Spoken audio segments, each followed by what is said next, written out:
Hello, and welcome to this special interview episode of It's a Fandom Thing.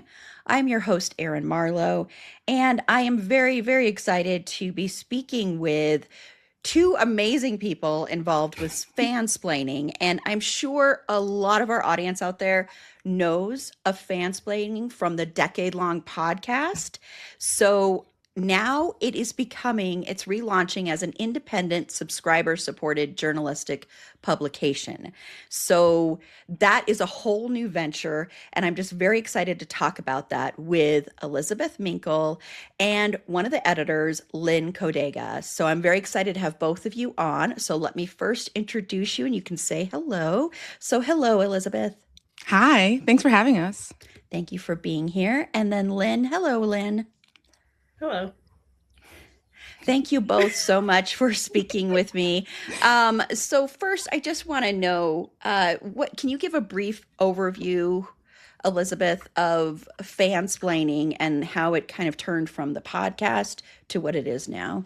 Yeah, so Fansplaining started in 2015, so more than a decade now. It's kind of wild to think about.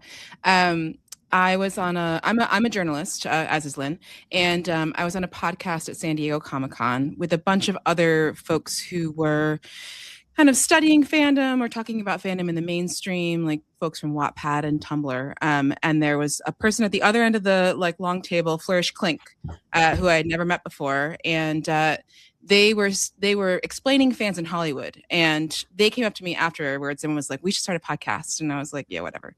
And then they hunted me down the next day and were like, "We should start a podcast," and then stalked me across the city of San Diego, which is not that far to go, but still. And so I was like, okay, this person is persistent and they seem very businesslike, so why not? It was the middle of the 2010s. Everyone was starting a podcast. So yeah, we were really interested. We both have master's degrees in kind of interdisciplinary fields around fandom. We had both been in fandom for decades. So we were really interested in all these different groups who were talking about fandom, and didn't seem great at talking to each other. And there was a lot of exploitation at the time from Hollywood because they had learned about fans, and the media too, but they weren't very good at being respectful or even accurate about what fandom was or what fans wanted. I think they were seeing some bad parts of fandom and extrapolating from that, and just looking at as groups to exploit. So yeah, we started the podcast just bi-weekly. We did it for 9 years. We had dozens and dozens of guests, more than 200 episodes. We talked to academics in fan studies, which, if anyone doesn't know, is the interdisciplinary field that studies fans. We talked to people from Hollywood, other journalists, technologists, and lots of fans. We had a lot of really, really engaged listeners who are longtime fans or newer fans, and they would write in with their perspectives. They would respond to other fans. And so I felt like we had a really big, beautiful conversation. And then Flourish had to go and become a priest. I guess it was very important to them. And they also had to have a baby, also very important to them. And so those two things combined meant that they had to step down. So we stopped the podcast. And for a little while, I was trying to figure out if there's someone I could replace Flourish with. But in the interim, there were just so many, like when I started covering fandom in the beginning of the 2010s, just increasing numbers of bad articles about fans in the mainstream media. And I was getting very, very frustrated. And I was having trouble placing pitches, even though I've been a journalist for major publications for years.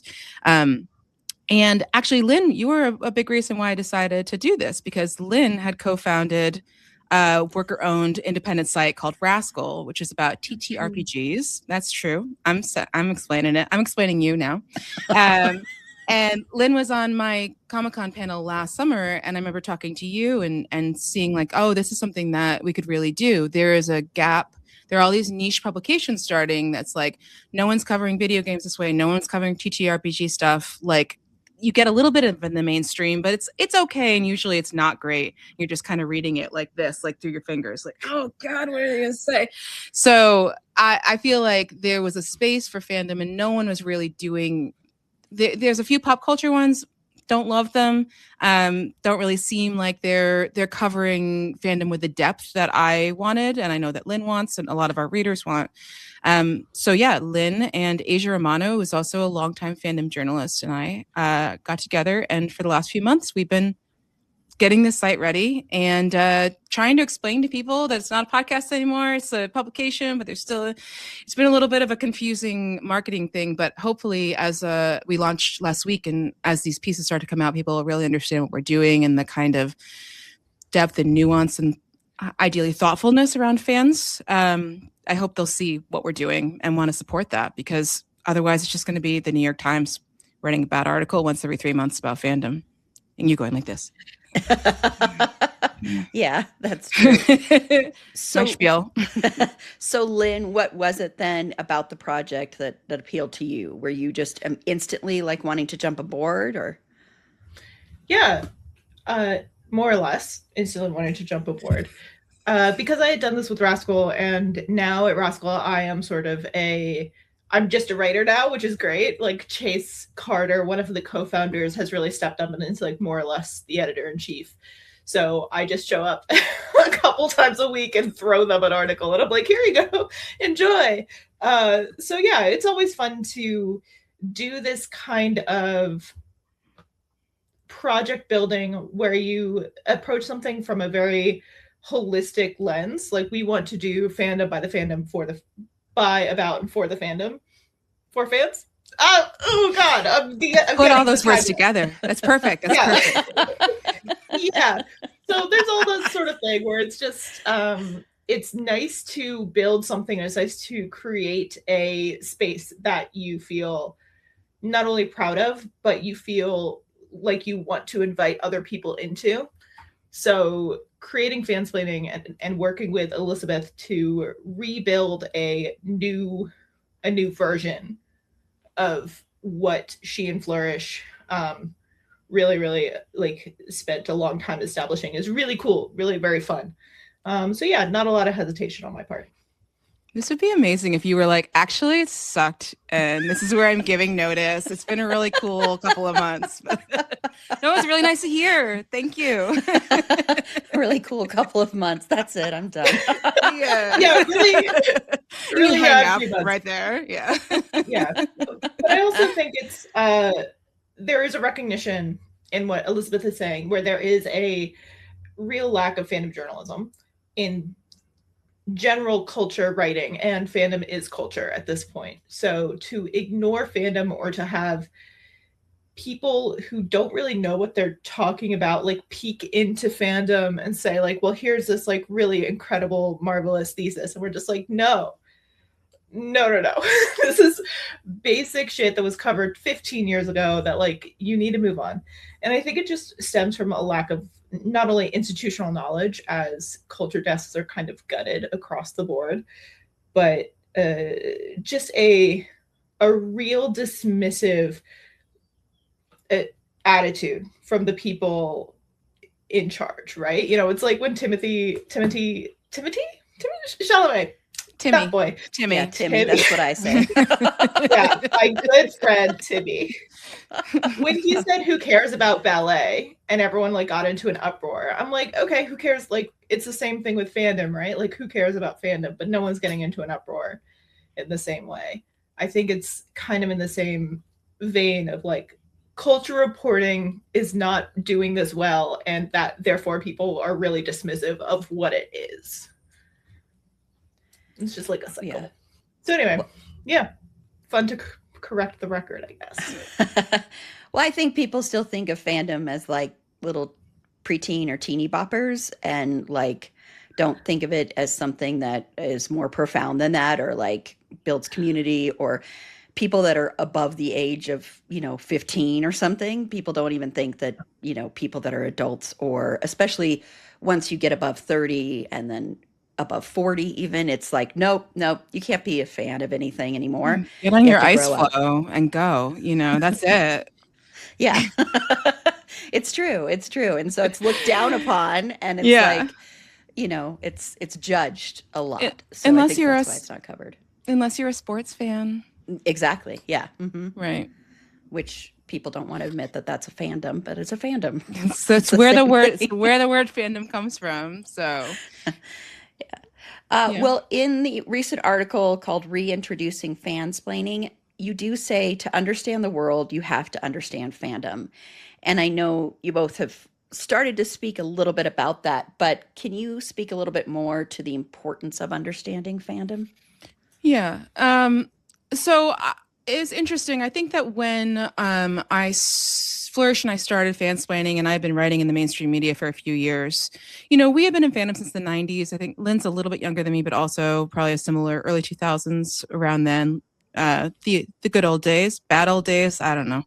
And it was after 50 Shades of Grey, and really it kind of thrust a spotlight onto our practices. This was my secret subculture that I would tell my friends that I read and wrote Harry Potter fan fiction, but it was not something that you would be putting on your resume or something, right? It's certainly stigmatized. And 50 Shades happened, and around the same time, like the Marvel Cinematic Universe was really like blowing up, and Hollywood, I know for a fact, was like, oh, fans are the ones, right? Like, we want to create these like massive franchises, long running franchises, right?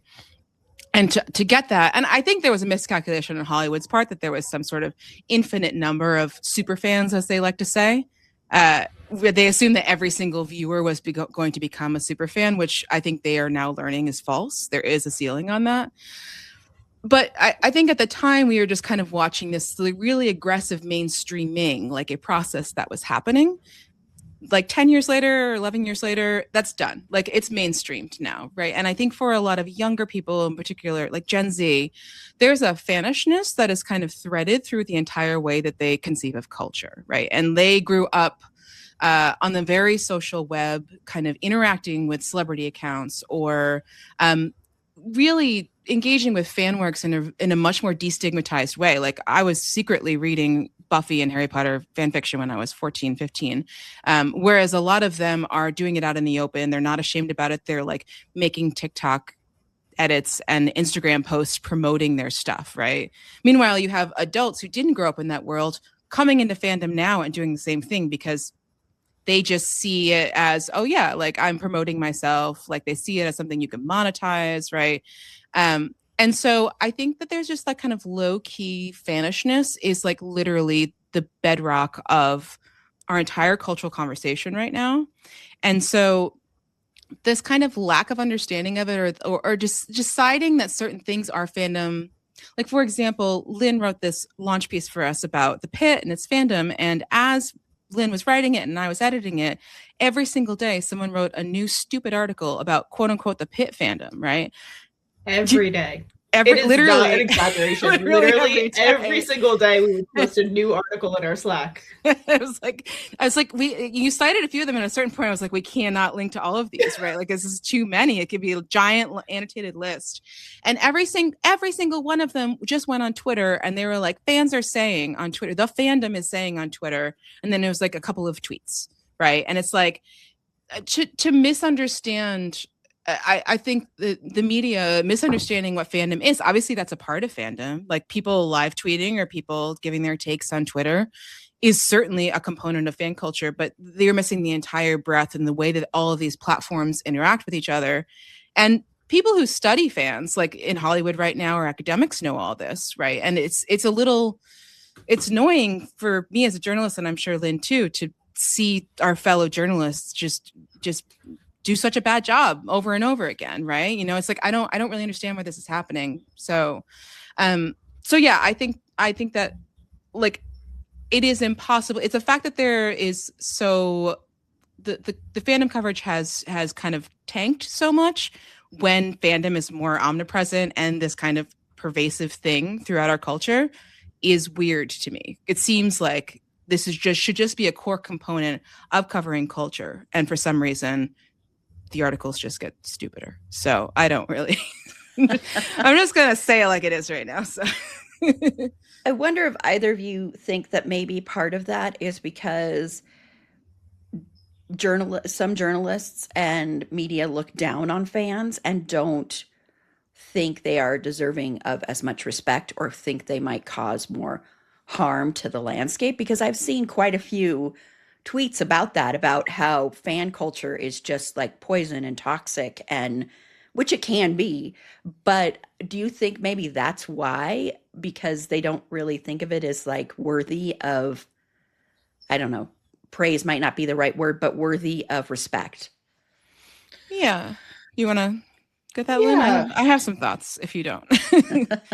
Yeah, I think that by and large, fanish practices are mostly done, right? Fan fiction, fan edits, GIF sets, meta. A lot of that is done as a part of the gift culture of fandom. And when that is exposed, right? When that part of fandom is exposed, a lot of people just don't know what to do with it. Like, they don't know why it's happening. They don't know how it's happening. They don't know what to say about it. And then I think another reason that fans and fanish practices are kind of like denigrated is because there's just a lot of misconceptions about like what fandom is, how fandom works, what avenues it takes. And yeah, it's, we have to, I think that there's also a part of it where journalists do look down on fans because it's that kind of like generational gap where every single generation looks down on the generation under it, right? Where that like happens within culture.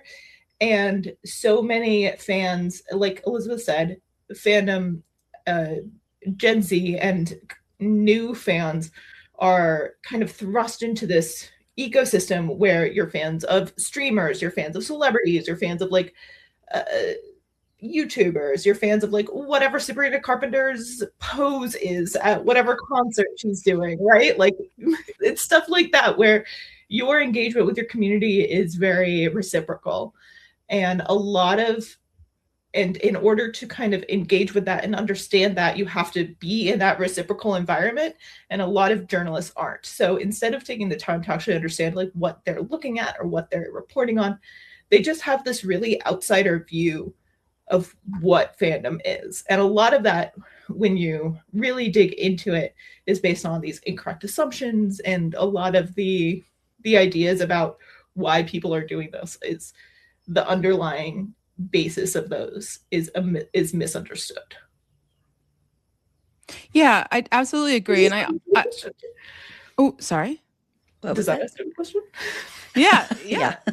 I totally agree. And I also think, I mean, one interesting wrinkle I think now is that sometimes it's maybe the opposite a little bit. It's not that they look down on fans. It's just that they like we've seen a lot of new fans recently. There are like a fair number of new routes in. Like I don't know if you know much about the Hermione scene, for example. I know you're excited for me to mention Hermione, Lynn. Just the Harry Potter, these like huge Harry Potter fan fiction hits that got sold for millions of dollars, right? And got sold as original novels. That brought in a huge range of like other people from like romance and like book talk right into the fandom space, or heated rivalry, I think, brought in a ton of new people into fandom. And so you're getting, what I would describe now is also a lot of Columbusing, which I don't know if you know that expression, but it's like when you like march up into a subculture or a field or something and you act like you discovered it. And I mean, this also happens in academia. Like there's certain academic fields that are constantly Columbusing fandom, and all the fan studies people are like, we have literally existed for decades. We have conferences. We have a title for our fields. Like this is infuriating to like have like psychology people or whatever be like, have you noticed that these people like gather around and have these behaviors, you know? And so I've noticed a lot in the last couple of years in particular. It's not necessarily a lack of respect, but it's just a lack of curiosity, a lack of ability to do basic research. Some of it does come down to the structures of the publishing or the media industry, rather. These culture teams have been gutted. Like I said in my announcement article, just trying to explain the state of the industry. So many people have been laid off in recent years. The freelance budgets have been slashed. So knowledgeable freelancers like us even struggle to get pitches placed, right? And so then you have people who maybe are on staff but are younger and didn't really do much research, just kind of reinventing the wheel, but not researching how wheels are made. And so then you get this kind of subpar thing with bad research. And then everyone gets mad because it's a bad article about fandom. And it's just like this constant cycle that we're stuck in. So yeah, I don't know, depressing. And we're going to fix it. Goodbye. Yep. Single-handedly. All by ourselves. We're going to do it. About it. Yeah, that's fine. That's fine. Yeah, and I think going to the younger fans coming in and like rediscovering fandom or discovering it, and with Heated Rivalry, I think that is such a good example of that, because Queer as Folk is my all-time favorite show, the US version. And all of the conversations around Heated Rivalry and where the places for cisgendered straight women in that fandom, and if they are, keeping out queer people or anything like that, feeling like, and gay men feeling like they can't enjoy it in the same way. That was the exact conversation around Queer as Folk. It was exactly like carbon copy, except for, as I say, if people were to watch Queer as Folk, they would probably blush at the fact that it's nowhere near. I mean, Heated Rivalry to me, I watched it and I'm like, this is so tame compared to what Queer as Folk Wow. I never saw Queer as Folk. You're telling me it's more? Oh my gosh. It's like, it's way, I mean, that was like a revolutionary show because you didn't have that. But yeah, I mean, yeah, Heated Rivalry is very tame in comparison. And not to put that down, it's just interesting to me with the conversation being exactly the same, like almost word for word. But I think the biggest difference was social media was around during Queer as Folk, but not to the same level as it is now. So I think that has had the biggest impact on the way people are viewing fandom. I don't know if either of you agree with that. I absolutely. And I think, I mean, back to what Lynn said earlier about the lack of the like degradation of institutional knowledge. I think that's a great example. The Hermione stuff too, with 50 Shades of Grey, the echoes were so strong. Like 50 Shades of Grey was all these people writing these dark het romances and then, selling them for money. And there was a lot of drama within the fandom about whether that was like kosher or not, et cetera.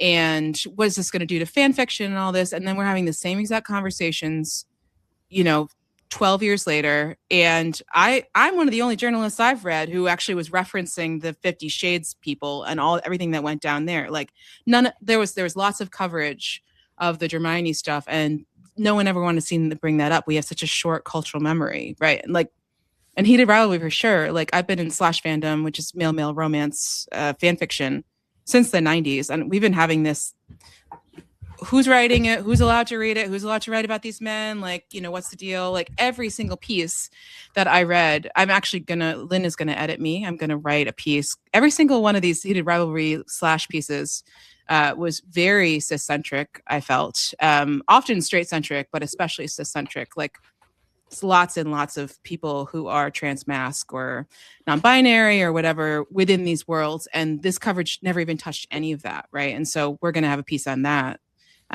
Because it's like, can't do these 101 things over and over again. Like every single publication is just doing 101s over and over again. And I think so many fans I know from the podcast, so many fans, they think deeply about stuff, right? They want the depth, fans love to talk about themselves, to analyze their stuff, right? Like we should be able to bring that depth on the media side. It shouldn't just be like these 101 kind of glancing, gawking sort of things. And then, we're gone. And then people get mad about it. So. Yeah, I agree completely. Yeah. And so then, Lynn, speaking of that, since the editing was brought up, can you talk a little bit about the editing process, like the joys and challenges of it? Joys. Joys. Yeah, so I think that all of us at Fansplaining, Elizabeth, Asia, and we all really like editing. I think it's something that we really enjoy, where we get to dive into a piece and we get to identify the places that it's strong, identify the places where it raises more questions, and identify the places where it gives really competent answers to these difficult questions. So editing for us is reading a pitch, editing the pitch together as a group, getting the draft, editing the draft, which is, again, like I said, identifying the first, sorry, I sometimes have a stutter. The first go through of the draft is very much us looking at the draft and being like, okay, where are there unanswered questions? where are there spaces that you sort of allied the meat of what you're trying to do? And again, that first round of editing is mostly just asking questions and sending it back to the author and getting those answers. And then we dive in a little bit more. So our editing process is very thorough. And because Elizabeth and Asia, both of them very specifically, have such a long history of writing and editing and fandom, we have a really strong, deep well of knowledge to draw from. And all of us have, read a lot about this this topic. Like, I have at least 2 to 3 books about fandom, like, within arm's reach of me. Like, Yeah. I just picked up the fan fiction studies reader, right? Because I was like, wait, there was something about Slash. And Is that the Francesca Coppa one? It is. Oh, Francesca Coppa, great fan studies scholar. Yes. But yeah, so because we have this knowledge and because we are dedicated to portraying fandom in a way that moves past, like Elizabeth has mentioned, the 101, editing is really a joy because it's always fun to go in and find the things that are asking new questions of fans and fandom as we work. So yeah. Joys, challenges. I think that challenges. Also, all 3 of us are writers too. You and I, Lynn, will probably be doing more writing than Asia in the short term. But I think having been on both sides of it too, not to be like the publishing industry, the media industry is doomed and terrible and like in a death rattle or whatever. But like, so many publications don't even edit anymore, right? Like there's a journalist that I've published a few times who's a wonderful writer. And both times we needed to do some kind of, I kind of was like, oh, I feel like there's a big logical gap here. Like, I need you to kind of dig in more. Like, and she wrote both times. She was like, I really love being edited by you. Like, no one else really, people don't take it that seriously. They're just like, yeah, fine. All right. Like, spell check, off it goes. Right. Whereas like, when you're edited well, it's a little annoying because you're like, oh God, you're giving me homework. I don't know how to solve this. There's a reason I just sent it like this, right? But it's very validating when you actually, it's a conversation between the editor and the writer. And I think that we know both sides of that. And one thing that a lot of these new indie publications, one thing that I think a lot of them have struggled with is a lot of time it's like 4 or 5 writers start a publication. So no one wants to do the business side, which I think is also true of our group. And unfortunately, that's me. Hilarious. As the owner of this LLC. But no one wants to edit either, right? And so it's just kind of people tossing stuff out there. And that's tricky. Because then I think you get a lot of first drafts out in the world. You got a lot of raw thoughts kind of unshaped. This is an issue too with everyone going solo with their own newsletters, right? And it's like, oh God, you need a second guy in there to be like, okay, hold on, like this is not in the right order, like this doesn't make sense, like you lost me here. But instead we're reading people's like just spewing out their first thoughts, and it's just like, totally agree. Yeah, I mean, sort of like as an example, I worked with a writer who is writing about how fan fiction is read and observed in African countries, specifically in Kenya, where this writer is from. And while we got into it, I just asked so many questions because it's such an underexplored topic that eventually the draft is like really, it's like 6,000 words right quite now. Long. It's very long. A lot of that comes from like my own ignorance, right? Where I'm just like, okay, you mention Kenyan curriculum, like the specific like state sponsored curriculum here. I need you to explain what that is and why it's important to fan fiction and why that's important to fandom. So there were just so many questions where I was like, okay, this is great. And I really like where we ended up, but it is 6,000 words. So we'll see what happens. but it was great. It was, and like the woman's name is Soila Kenya, who's writing about this, and she really, like, at the end of it, we asked a lot of her. We really did. But at the end of it, she was like, this was so great. I really love this piece. Thank you for pushing me. And we're just like, thank you so much. much. Oh, I didn't know that. That's great to hear. Yeah. So like, again, we put this woman through the ringer, and I did feel kind of bad about it. She got like 3 rounds of edits, but the final piece is really fascinating and gives you such a comprehensive view of this part of fandom that's not explored. And I think that's like, even if it is challenging to have to read through a piece and be like, I still have 1,000 questions, at the end of it, the final product does speak for itself in very interesting and very like satisfying ways. But yeah, I often have to giving authors and writers homework is very fun. Like there was another writer who was writing about like detectives and their like second in commands, like the Sherlock and the Holmes archetype. And as soon as they sent me a draft, Charlie Jane Anders wrote about Sherlock and Holmes, and I was like, okay, not to add to your plate, but I'd sent them like a dozen articles. I sent the plate not to add to your plate, but Charlie Jane Anders just wrote something incredible that I sent it to him. So it was just like this unending series of like, I am so sorry, you need to talk about Columbo. And then here's another article for you.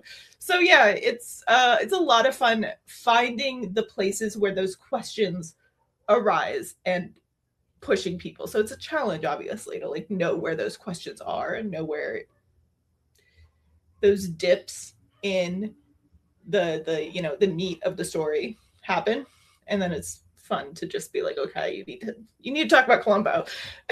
and doing that kind of iteration with writers. Well, it's a tricky balance. There's 2 frames of mind about editing too, which is like, oh, it's better if you're an expert editing, because then you could be like, sometimes with these fandom articles, I'm like, if anyone who knew anything about this topic had edited them, they could have been like, that's a false framing that you just made, right? And like a fact check kind of. But I used to edit a science and tech publication that was like sponsored by the Gates Foundation, and so it had a lot of like global public health reporting. And I am not a scientist, and I am not a doctor, and I'm not based in sub-Saharan Africa, and so I would be in case you didn't know any of these things. And so, be working with science. I was working with one person who's in the field working on tuberculosis, and it was like, I am going to be like, I can be a smart reader and I am dumb on this topic, right? And I think that there's an interesting balance sometimes you have to get where it's like, you can know very little bit about it if you ask smart questions to try to get it to be clear. Or I've edited a lot of software engineers too, and I'm not a software engineer. And so it's like, okay, how can I get it so I can understand it without dumbing it down? How can I get them to express their expertise in a way? And I think that that's something that you want to bring to any subject. And I think fandom deserves that too. And so hopefully between the 3 of us, we have a good balance with our knowledgeable writers and our breadth of knowledge, but also we know we're going to cover stuff. We're already covering stuff I don't know anything about, and I don't want to just overlay my personal fandom experiences onto that because, yeah, I don't know what it'd be like to be a Kenyan fan fiction reader, or what's some other pieces we have coming up? A fan of Drake. I don't know what that would be like. I don't think he's actually writing about being a fan of Drake. I think he's writing about Drake's fandom, to be clear. I don't know what it'd be like. I'm sorry. I live in LA. I can't even say that man's name. Well, we're publishing an article about Drake fandom, so get ready to read all about him. It's coming up soon. You're getting a really fun preview of everything you have coming up. Well, there is that to say of like where there are those challenges of, the death of the author and all of that kind of stuff. And I mean, it's big time, of course, in the Harry Potter fandom is where you see it a lot, is how can you consume this ethically and be a fan still? And does it negate being a fan of it? I think that's a huge, huge thing. Yeah, consume it ethically. We are actually doing a piece about this that I'm writing and Lynn's going to edit, and it's about absolutely. I think this is obviously a conversation that runs throughout all of fandom. Like, the man who made the movies that I've written fan fiction about for almost a decade now is like avoiding extradition for, underage sex trafficking. So that's Bryan Singer of the X-Men films, by the way, in case that was unclear. And so it's like, am I thrilled about the person who is responsible for these films that I write erotic fan fiction about? No. The Harry Potter one, I think, is we don't have to go into the details, but I think it's a much more challenging one because I think she's actively causing harm. So we're going to be covering that. And we do have a policy with Harry Potter in particular, where we will cover the fandom and we will cover, the things J.K. Rowling is doing now, but we won't be like reviewing the new Harry Potter show or something. We have a very purely critical, but it's still, obviously, it is the most productive fan fiction fandom, as Lynn checked the other day. It's up there. Yeah. So people are still chugging away and it's still massive. And so obviously it's like a major part of fan culture right now. We have to talk about it. So, but yeah, I think those questions, animate, they ran through all of Fansplaining the podcast. We all constantly had people writing in, talking about their ethical dilemmas or like, this idea of, are my actions helping this person, right? You might think like, oh, can you see there's Orlando the cat? Oh, hiya. Hi. She's gonna lurk behind me. That's cool. Like I think that fans, it's tricky because there are different ways that fan behaviors actually do help, right? Sometimes I think that fans have an outsized impression of their own importance to, say, Hollywood, right? Where they'll be like, we gave it free marketing, and it's like, I gotta say, I don't think that a few thousand people on Tumblr were putting those $1 billion for the Marvel movie or whatever. Like, obviously, stuff can have a larger life because of like the free advertising of fans, but I think that often it is overstated, and when you like really crunch the numbers. So fans trying to figure out if they're culpable with any of this stuff, or, oh my God, well, now can you see what's happening behind me? Yeah. She's literally Orlando. Hey, hi. We're on video now. You can't do this. No. All right. But yeah, there is that, because I agree. I think, and I'm not a Harry Potter person. I was never in that fandom. I have a lot of friends that were or are. I was. And I do. Oh. I don't know why this is going. Oh, it could be mine. It could be mine. Could be on to do that. It came from you. So no, it's yours. I wasn't thumbing up Harry Potter. I was in the fandom for a very long time, though. Yes, I understand. Yeah, but I think like with the new show coming out, like if you consume that is money going directly to her, and so I think that is where you kind of should draw the line. If you are like funding that person who is using their money to help with basically the putting people's lives in danger. Yeah. I mean, then that's where I think you have to go, okay, well, I may be a fan of this, but I can't ethically consume a new thing that's going to give them money. We pushed our line is we are in agreement, Lynn and I, on this, that the line we have a different line, which is drop it. Like let this all go, even if it's, like I think that the fan fiction fandom likes to say, oh, we're not making money off of this. We're not giving any money directly. So we're free. And it's like claiming it. Yeah. And I don't know. Okay. So but I think she's a special case. Why I bring up the fact that this was like a common thread is I think that these are all contextual, right? Like the Neil Gaiman stuff is contextual, like I said, Bryan Singer, the head of a large Hollywood franchise, or anyone involved in any of like a Miramax Weinstein property, right? Anyone in those fandoms, I think it's complicated, right? I don't know. Now I'm thinking of just problematic people. I'm like, what if you're a Polanski fan? Like, which we don't need to go down this road. No, it's. I mean, it's sad that there are so many that you can think of. So many. Bryan Singer recently did something that was promoting stuff. So yeah, it is, but it's obviously very indicative of these like industries, right? That the fact that there are so many, but that's another topic entirely, so yeah. And we've covered that a lot. We did a special episode all on Neil Gaiman too. So and that, so it's a very personal topic too, I think, for a lot of people. Yeah. And I understand. I mean, if you had something that like literally saved your life, because I know that's true for a lot of people, it can be very hard to find that line. But I do think there is a point when you have to go, no, my love of this is not as important as people's lives. So Yeah, for sure. yeah, yeah. Well, switching gears a little bit here. So, Lynn, you have an article coming out about the pit. Oh, I am Already still out, someone baby. that I'm It's still out. someone that needs to watch this show. I know, You I do. know. Yeah, So great. we have a lot of people that are panelists and listeners that love the pit. So can you give a little bit of a preview of that article? Sure. Yeah. It is about why and how the pit has developed a massive fan fiction community. And it kind of goes into the things that the pit does as on its like most basic like format structure level that really encourage fan fiction in interesting ways. And it also talks about how a lot of the journalists that are talking about the pit fandom are doing so in a way that is very surface level, that is very uninteresting, and is just real.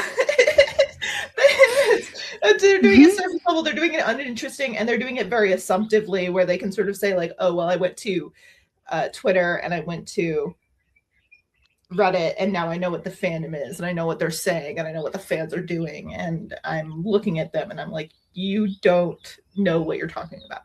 So yeah, I think the biggest thing that this article is about is how the fan fiction community around the pit is huge and massive, and how that happened and why that's continuing to happen, and to sort of like be really, really clear about like how big this community is. Right now, the biggest producer of fan work, fan fiction on AO3 in the television, like, you know, focus, right, is Heated Rivalry. And number 2 is the pit. And number 3 is like half of what the pit is. So number 1 may be Heated Rivalry, but number 2 is the pit. That's wild. But it's really an unprecedented movement for a prestige show, for a show of this kind of a show that's like winning Emmys, right? It typically doesn't happen very often, if it happens at all.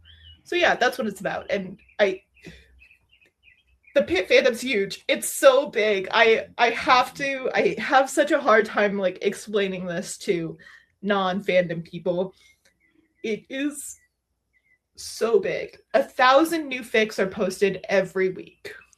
Wow. Mm-hmm. Wild. Wow. Even as someone who like knows about how popular it is, that still is wild to me, because of the fact that, you know, this is a show, and granted, like I said, I haven't seen it, but it's a show that you would not, I think, on the surface think would be as high up there as Heated Rivalry. Right. I mean, that's incredible. That's really amazing. And actually, earlier when I was saying like that, you see like people disrespecting fans or putting down fandom and saying it's causing issues, this is where I saw it most. It was people responding to tweets about people being angry about certain characters being written off, Right. or certain actors being let go. And I know that a lot of, I saw some journalists, I saw one tweet saying there will be probably a documentary someday talking about how the fandom overreacted or something along those lines to the fact that this person was let go. Yeah, I fundamentally disagree with that. I think, you know, the fandom overreacts, people like posting their opinions on Twitter, which happens, you know, every day, or people posting their opinions on Blue Sky or on Reddit. And I'm like, that's fine. People like, that's called watching television. Like, I don't think anything out of the ordinary. I think it's just the fact that journalists are seeing this happen at such a scale, because the social media fandom is a part of the fanfiction fandom, is a part of the Tumblr fandom, meta fandom, art fandom. Like it all, you know, kind of glosses in and out of each other. And because the pit fandom is so big, and because people are like active in that fanish activity of like just posting takes, there's gonna be a lot of takes on Twitter that are just like fans doing their thing. Like it's so normal, and it's wild to me that everyone is like pearl clutching and trying to pull out a microscope and figure out like what's going on in this fandom. And I'm like, it's called watching television. Try it. Well, even the definition of those people as fans or the fandom is very spurious to me, right? Like, oh yeah, one thing that I've been banging the drum about with this pit stuff and all the bad articles is they're almost exclusively about Twitter. And if you're still using Twitter in 2026 to do fandom, you're a very specific type of person, right? Like in my fandom, which is like X-Men movies, there's a big Twitter fandom, and it's a very different climate than the people who are creating fan fiction and on Tumblr, right? Like they are posting memes, hot takes, and it is algorithmic, and it is like the things that you post you want to move. Or Lynn probably saw less of this because you were actively being hired by Interview with the Vampire, but I studied the Interview with the Vampire fandom on Twitter when the last season was airing 2 years ago, and it was people posting things for engagement because Twitter is such a fast-paced, purely algorithmic platform. And so, and also the people who choose to be on it now in 2026, yeah, I think it's a specific subset of people who don't care about who owns it or who the waters they're swimming in when they're like surrounded by neo-Nazis, right? You know, and it's just like, I got to get my takes to go as far as possible on Twitter, right? You know, like there's lots and lots of places that do fandom right now. And if you're choosing to do it on Twitter, it's because you like the big engagement numbers, half of which are probably not even real accounts, right? Yeah, it's very much you are okay being in the Nazi bar. Right. So like when I wrote an article for Wired when Interview with the Vampire season 2 was airing because the Twitter fandom was declaring war on the AMC marketing department. And they were posting things like, we have to find their addresses, right? Like it was wild. And so I was like, okay, like this is now newsworthy in the sense of like, this is a really good illustration of how a lot of fans don't understand how marketing works anymore. They don't know the levers to get a show renewed. Unfortunately, this is a thing that I'm a fan of, and I'm witnessing this, right? The article was specifically about Twitter fandom, and I made that very, very clear that it was like not the fandom feels this way. It was that this one group of fans is making a lot of noise doing this, and here's what it says about other dynamics, right? And I think the problem with a lot of these recent articles about heated rivalry and the pit is they take Twitter to be the totality of fandom when it's a tiny, tiny fraction of, like if I would respect it more if it was literally just what TikTok is saying, because that's like a much larger pool of people, right? You know, huge. Like, yeah. And the kind of work that they're doing on TikTok is in general more engaged, more focused, like longer. It takes more effort than whatever they're spouting off on Twitter. Yeah, spitting out a hot take, right? You know, this is something that I think anyone who's in fandom, and if you spend time on different platforms, you can see what gets created, right? And so I'm very big Tumblr user, and when I compare between platforms, like obviously it's the hottest, quickest takes on Twitter, and it always has been just because of the nature of the platform, but it's gotten a lot worse as the algorithmic side got so ramped up, and that became the default way for people to use it. Whereas you might get a similar seed of an idea on Tumblr, but it's expanded and thoughtful and 10 paragraphs long, right? You know, and so it's just like the platforms define a lot of this. And I think to really understand fan dynamics, you have to understand those platforms. Everyone who studies fans in Hollywood knows that. You can't just like do a blanket look across all of them and assume the way people are engaging on one is the same as the other, or that one is a totality. Speaks for all of them, basically. Well, it's interesting when you mentioned TikTok because I'm in a few Reddit subs. Like The Bear is one of my favorite shows, and when you look at the Bear Reddit fandom, it's really interesting because a lot of them hate shippers. Like it's like this huge thing of like, but it's mainly if you ship Sid and Carmi. So if you ship those two, you're kind of like looked down upon, and you're talked about, like people talk about you like, oh, you're too much, you're on TikTok too much. That's because of TikTok. So because of TikTok, you're a shipper. If you weren't on TikTok, you would not be shipping these two. It's a little gendered, I would say. Yeah, it's that, and there's so also bad. there's a lot also of bad some on Reddit. racism underneath. Yeah, it that is too. also that one had like classic, big racist. Yeah, for sure. Yeah, I remember when all that was blowing up over the last season. So I mean, wild to me. They should kiss. I don't get it. well, this is like where shipping comes from, right? Is like X-Files. It was not it was binary. It was the, the people who wanted the two of them together and people who did not, right? Like that's the shippers were the people who liked the romance.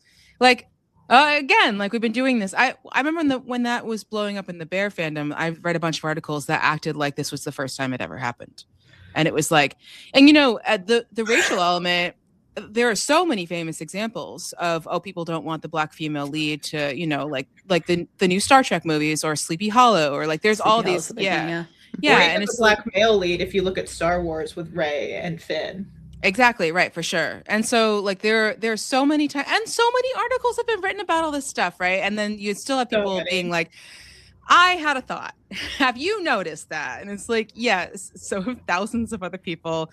Fans have written long metas about this stuff, and just like, I don't know, So yeah. Yeah, it's really interesting in that fandom because there's also like some of the fans that are fans of the ship, because I shipped them. I didn't at first, and then I did hop aboard that ship reluctantly because I really don't think it's ever going to happen. But it's okay. It doesn't need to be canon. Ship it. Exactly. There's some good fanfic in the Bear fandom too. Yeah, I've heard. But I noticed that there was also some internalized misogyny happening towards the character of Claire. So then you'd have like all of these, and I don't even like that character that much, but I found myself defending her because of some of the other fans. And it's just an interesting dynamic in that fandom because you have so many people that hate any kind of shipping, except a lot of those same people would be like, well, no, but we want these two together. I'm like, well, then why do you care about the other two being together? It's such a weird dynamic of also being like attacking TikTok in the way it was reminiscent in a way of what you were saying about Twitter, where they're like, well, that just means that you're in this weird algorithm thing and you shouldn't be on TikTok, and that's affecting the way you're viewing a show. Sure. Right. And yeah, I definitely see that leveled against. I mean, and it's certainly true of TikTok as well. I'm saying like, oh, maybe TikTok is better than Twitter, but it's like the algorithmic platforms, all of them, validate spicier takes or like, right. There are things that go far on these places whereas, fan fiction fandom is, like very different in comparison. It's like completely non-algorithmic, right? And so that's why it's an interesting thing to look at, but it's also still a subset, right? Like I would never go and say all fans are saying this because reading Lynn's like assessment of the Pit Twitter fan or the Pit AO3 fandom, right? I'm like, yeah, I'm interested in what fanfiction fans are interested in because I'm a fanfiction person, but I would never say I would never go back to the producers of the Pit and be like, this is what fans are into, I mean, I think the only real 100% accurate, like, or not accurate, but like the one conclusion that I've drawn from the Pit fanfiction fandom is that the fans are deeply invested in something that the show will never give them, and they are okay with that. The fans who are writing fanfiction are deeply invested in who these characters are outside of the Pit. And the show is only invested in what they're doing inside of the Pit, kind of by the nature of its format. And I think, and I propose in this essay, that difference in priority is one of, if not the main reason that the fanfic community is so huge, is because it's just, they are interested in one thing, the show is interested in something else, and they can coexist completely peacefully, right? Like when season 2 came out and there had been this sort of like explosion of fanfic after season 1, most of the fanon that had been developed wasn't contradicted by season 2 because the fanon was so fundamentally focused on something completely different than what season 2 was focused on. Anyway, but that's the only conclusion I can draw is like, which I mean, fiction. Sorry. That's an age old, like, I mean, we tried to figure out some ways to kind of back this up with, which was very funny. Lynn was like, do you have any evidence of this thing you wrote in the notes? And I was like, I'll try to find something. Yesterday, I realized we did an entire podcast episode about like the relationship between the quality of the source material and the amount of fan fiction. We did an entire episode about 2022. I just completely blocked. You're a podcaster, like sometimes it's just so many, and you're like, oh God, Yep. past me said some things I agree with now. That's fine. But like I think also too, like there's so, just to bring it even to thinking about the way people perceive of fans, like when you're in fan fiction, I think what you're describing is you can extrapolate it to all sorts of fandoms in the sense of it's not like, oh, fans only like to write fan fiction about bad shows and it's weird that The Pit is a good show, and it's that they want to use fan fiction to get something that the show's not going to give them. And so like you saying that makes me think about like, I was in Torchwood fandom back in the day. I don't know if you ever watched the Doctor Who spinoff Torchwood, the adult Doctor Who spinoff Torchwood. No, Lynn. Because I'm not a nerd. You were, I'm sorry, when that show was on the air, I think you might have been in elementary school, so I understand why that one missed you. But anyway. Okay, you hack. Like, well, fuck you. So back when Lynn was a child, I was in the Torchwood fandom, which, if you never saw it, the protagonist is pansexual. I believe he calls himself omnisexual because he's from the future. And there's he has a relationship on screen with one of the male employees, right? But it's like very sexual and obviously sexual, but like on screen, they don't have a lot of romantic intimacy, right? We are robbed of that. So the fan fiction was about building that up and showing how they could have like a deep emotional connection and not just the sexual shenanigans you see on screen. Right. So that's what we were lacking. Then I was in Sherlock fandom, and they have a lot of emotional intimacy, and there's no spoiler. They don't have sex on screen. And so all the fan fiction was about closing that in the secret episode of maybe you know about the famous conspiracy theory. So all the fan fiction was about closing that physical gap. Right. And also like having them make their emotional feelings explicit rather than like really. And so I think that so much of what fans, especially transformative fans, people who make fan works, want is to kind of fill in the gaps, shade the gaps, change something. And I think that is very confusing to people who are not in fandom, and what they see is fans demanding that their like headcanons match the canon in the show, right? Which obviously is a different mode of fan. I'm not saying that those people aren't fans. Like people demanding that Star Wars movie be different or whatever, right? Like I get it. But I think that like, if that's the only thing you see is like masses of people demanding a certain way, which is what all these Pit articles were saying was happening, then I think that if that's your only perception of fandom, then you don't understand fan culture, which is transformative and creative and celebratory. And that's not to say that, all fan fiction is great and all fan fiction fans are great and the people who are like release the Snyder cut are bad or something. It's like it's all one big like broader pool together. These kinds of modes influence each other. It's not like, you could be writing fan fiction over here and be on Twitter tweeting release the whatever cut. You can walk and chew gum at the same time. These aren't like exclusive modes, basically. So I think you have to understand all of that. You have to understand fandom. Yeah, I mean, I wouldn't have a podcast without Supernatural and that fandom with Destiel and everything like that, and the queer baiting that did legitimately happen on that show and all of that. Many such cases. Yeah. Oh yeah. So I totally understand that, because that fandom can be extremely toxic.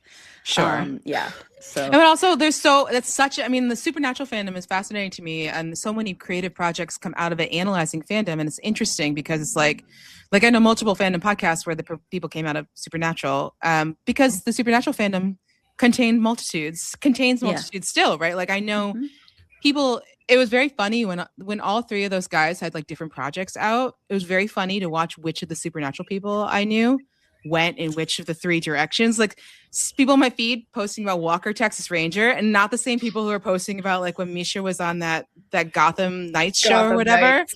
It's like, who's your guy? Which direction are you going? I don't know which direction you are. Jensen. Jensen Ackles. I saved Dean, it for last. Dean is my favorite character of all time ever. Dean Winchester is my favorite. I have another podcast called It's a Dean Thing where we just analyze Dean Winchester. So. I love it. That's beautiful. So That's beautiful. It is a monolith. There's totally different, and there's of course the shipping wars in that fandom are a lot. Yeah. Legendary. Yes. Legendary. And I mean, right now with The Boys, the new season of The Boys, and they all showed up for like 5 minutes. And the whole fandom was like, and I felt bad for The Boys fandom because you have another fandom totally invading yours and claiming it as theirs. And so, yeah. And I think what's really interesting about that fandom is how much the actors, those three, really understand fandom. I think that they understand fandom in a way that like not a lot of other actors understand fandom. Sure. I think that and it's really interesting to see them talk about it and like go to these very specific like supernatural conventions year after year after year. I think that they have a really interesting relationship with fandom and fans in ways that are like really unique. Yeah, I mean, there's the only analogy I can think of is the original Star Trek people, and that was like a wildly different time in history, right? It's like imagine if you had that level of repeated fandom access as an actor, but also you had Twitter, Imagine it. Imagine you're Misha Collins. Imagine it. I don't want to. What I last want to ask both of you is, and as much as you feel comfortable sharing, what have you both learned about yourselves as writers or people through covering fandom? Elizabeth? Oh, goodness. Well, I wrote about it a little bit in my introduction, actually, and I had to do a bit of like reflection and soul searching also when Flourish left the podcast. But like when I started covering fandom, it was in like 2011, 2012, and it's 50 Shades time. And I, first of all, very beginning, I was like, they were like 50 Shades of Grey is fan fiction, so steamy. It's so like, erotic. And I was like, no, it's actually quite serious literature, which is like, get over that. Right. So like, that's something I need to learn like quickly. It's like, yes, it is serious literature. I think that like erotica is serious literature. I think it all is interesting in the sense of the fact that it is fan fiction is interesting in and of itself. And you don't have to like say it's like some other kind of thing to validate it. So that was the first thing I learned. But, I started covering fandom, but it wasn't until we started Fansplaining, I learned so much about fandom. I think that what I knew when I went in was dramatically, like it's night and day, like from having all those interviews. And like, in particular, like, is there someone growling in the background? No, I think there might be some background noise. It's you. No, it's Lynn. It's Lynn growling. Sounded more like a car. Don't worry about it. Okay. But like we had all these interviews, but not just the interviews. I would say, look, obviously when you talk to people in Hollywood who like study fans or interface with fans or have personal experiences, that is really revelatory. Like even Flourish's professional, not just even, especially Flourish's professional experience, like we did an episode very early on called The Powers That Be, which is a term that fans use to talk about the people making the show, and it's shadowy and like, who knows? And I kind of play the fan. And I was like, the powers that be, there's a reason why they can't be gay on this like supernatural-esque show that we made up in our heads, right? And Flourish was like, no, you don't understand how it actually works, right? And like, so learning about that, sure. But I would say especially on over 9 years of Fansplaining, it was all of the letters we got from other fans, because it was just people with different opinions and different experiences who were really thoughtful, and I think that's something that you cannot achieve if you're just a fan like going around. I think you have to do a project like that or a project like yours where you're talking to people explicitly. It's not just something you can get by osmosis. You really need to be having these conversations. Something I hope we can do with writing too, where it's not just podcast based, right? Where we can get these different perspectives in, and that just deepens my perspectives and broadens my perspectives. So yeah, it's doing Fansplaining for sure. That's the thing. Yeah. And Lynn? Ooh, I mean, it's tough because I haven't been a fandom journalist specifically for, like, I've never been a fandom journalist specifically. I've You been did written about some fandom. fandom stuff at IO9 for sure. Yeah. I wrote about fandom and I was a fan, so I knew how to talk about fanish projects. Yeah, I don't know. That's kind of a tough one. I don't know if I could say that fandom like has taught me anything specifically, simply because it's hard to dissect fandom from the rest of my writing experiences, if that makes sense. Mm-hmm. But yeah, I think so. I worked on Interview with a Vampire as the writer's assistant for season 3, and being a part of the powers that be for a show like that has such a huge fandom was an experience. It's just one of those things where I think, you know, it was really wild to sort of see what people were saying and to sort of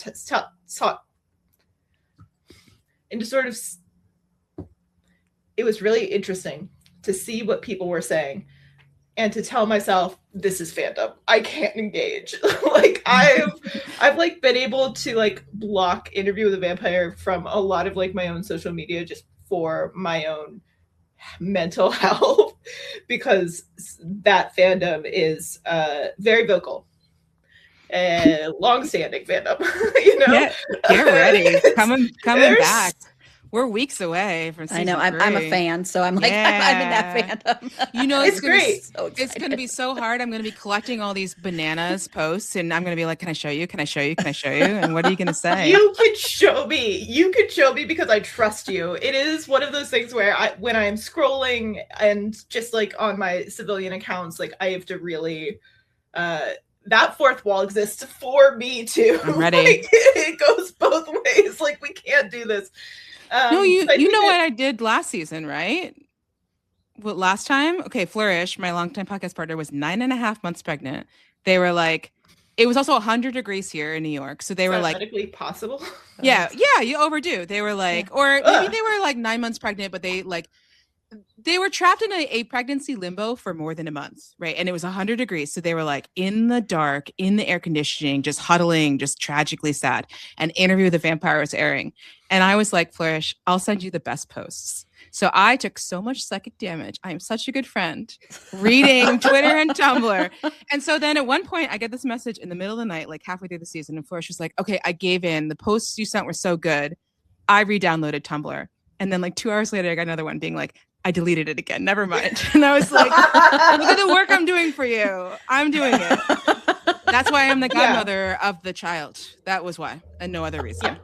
Yeah. So I think that was probably the biggest thing that I learned, and the biggest thing that was like the biggest learning experience for me was seeing fandom from the other side of that wall, and just being like, oh yeah, that wall exists for a reason. Let's put that back up, brick by brick. Like I will, like I'm gonna do that myself. And then of course like in the first one of the first trailers where we see Lestat go into the bookstore and one of the young women is like, I would like to go see my beta boy. And I'm just like, that's not what the Omegaverse means, Roland. We went over this. Is that what he was trying to say? I don't know, man. Who knows? Maybe it's French Canadian slang we don't know about. I don't know, but like that's obviously like a reference to what fandom was doing. It was something that like, so Sam Slade, the production assistant and writer's assistant for season 2 and season 3, found that was the person who like identified that painting as like looking like Armand. So every time something with that painting came across my feed, I would always send it to her. So we the whole room was like really, really well aware of a lot of the fandom stuff happening. But we definitely engaged with it on our terms in like very, very specific ways. So yeah, Rollin for sure like got shown TikToks every now and Goodness then. gracious. But yeah, it's sort of like what Elizabeth did for Flourish, we did for Rollin. Right? When he was 9 months pregnant and just trapped in his apartment. So. I'm pretty sure that's how he felt while writing season 3. It's like 9.5 months pregnant, trapped, going insane. I bet. Trapped in Burbank, going insane. With me watching that latest trailer about 20 times by now. Anyway, I'm so ready. Me too. I'm not ready Me and I'm too. ready. Yeah. Oh, it's so good. I don't know if I'll see the episodes before anyone else does. I'm pretty sure I'm only going to see them when I see them. But yeah, it is also very interesting to be a fan of something that I worked on. Yeah. Weird. When is this episode going to come out? The first one's June 7th. No, not the interview with the vampire. You mean this one? Yes. You're so ready to go. I'll actually probably release it later this week. Okay, well, we can just say Thursday. it now. We haven't announced it yet, but let's just say it. So, Gavia Baker-Whitelaw, who is our first staff writer, so incredible longtime fandom journalist and cultural critic, is going to be recapping The Vampire Lestat for us. So, and like her recaps are legendary, so I'm very excited about that. So good. So if you are an Interview with Vampire fan, you should probably subscribe to Fansplaining. Yes, so that will lead me into thanking both of you for being on. And then Elizabeth, tell everybody where they can find Fansplaining. I'll be putting in the show notes. Thank you. Where, but go ahead. We are fansplaining.com. We are also active on Tumblr, Blue Sky, Instagram. We have a YouTube channel, but we only put our what do you call it? Comic-Con panels there. That's not something we actively use. So the best places to find us are Tumblr, Blue Sky, and Instagram. And Fansplaining, you become a member for free. You'll be able to read a few articles, and then our subscriptions start at $7 a month, $70 a year. You get access to all our articles. I think it's a pretty good deal for a year of fandom journalism, I think. Yeah. So and it's, we would love it. One long read a week. Right. Plus Gabby's interview with the vampire. If we get more subscribers, we are hoping to do 2 a week. We have more criticism coming in, like book writing and stuff like that. So it's not just covering fandom; it's also cultural criticism, kind of from a fanish perspective. Because I think that fans are better cultural critics than others. Yeah, awesome. Well, I agree. And thank you so much, Elizabeth and Lynn. Thank you again for joining me. Thanks for having us. I really, really enjoyed this conversation. So likewise. Really appreciate it.